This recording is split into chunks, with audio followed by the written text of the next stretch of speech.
this here is the air track, and very similar to an air hockey table if you've ever played air hockey. It's essentially a surface that has little holes drilled in it. Now this one isn't a flat surface, it has this 90-degree kind of right here. So I could take this little cart and I could sit it on top. And so if I turn it on,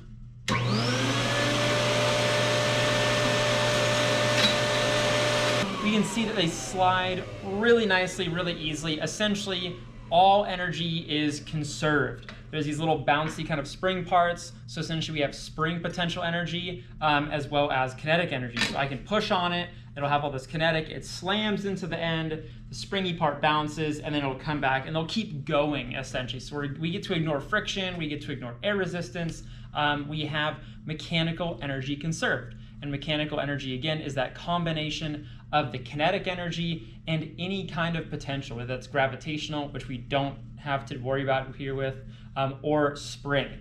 And so really what that means is any collisions between two cars of equal mass, these are each 232 grams, which is 0.232 kilograms, or one of these cars and a larger one, this one has twice the mass, so this is 0.464 kilograms or 464 grams, will have energy conserved. So we're going to be dealing with purely elastic collisions in our demo today.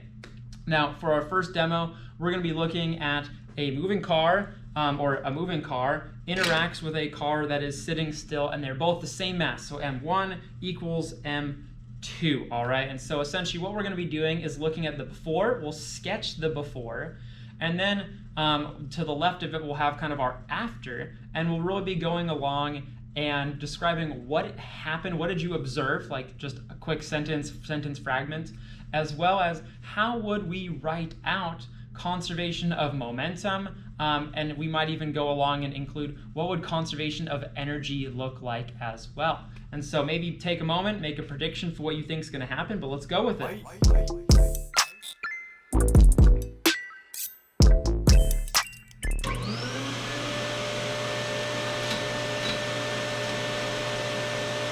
right, let's try again. Okay, hopefully you saw it.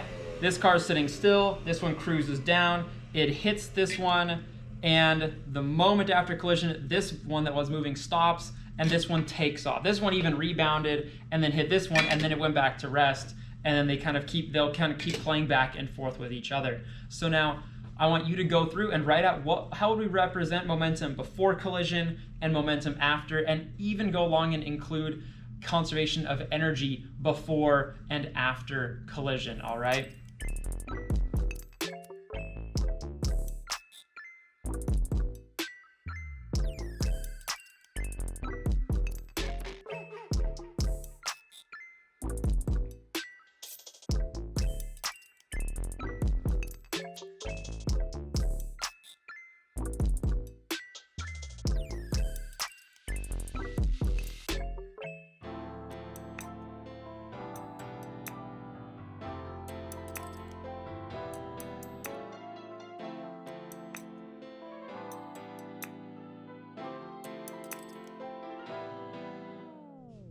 For our second demo, we're getting rid of the first car and we're including a larger car. This is actually twice the mass of this one to kind of keep things nice and easy and simplified.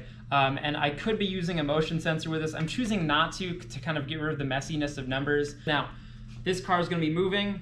This car is going to be stationary, just like before for this second car, M2 here. And I want you to sketch this briefly. I'll actually include what one of my sketches looks like. And then I want you to maybe make a prediction kind of briefly on what do you think is going to happen when car 1 hits car 2? What do you think is going to happen to both of them here?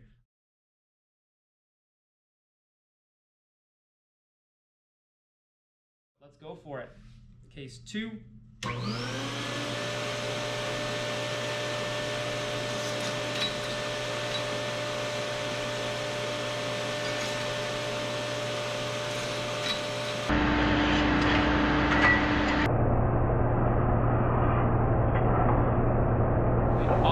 Take a moment, go back, rewind, replay, slow it down, jot down what you saw happen, And then I want you to represent, you don't need to worry about once the car 2 is bounced off the crazy end here and all this wildness is happening. But what would we have to do to represent the momentum before and after collision based on what you observed, okay?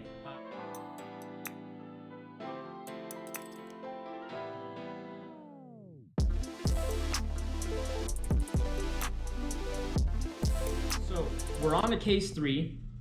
And for this one, we're essentially using the same 2 cars as before. And what we're going to do, though, instead is switch them. So instead of having a large stationary car or having a large moving car hit a small stationary car, we're going to have the small moving car hit the larger stationary car. And I want you to kind of go along, make a prediction for what you think is going to happen here as far as momentum in the collision, both before and after. All right, so that's our case 3.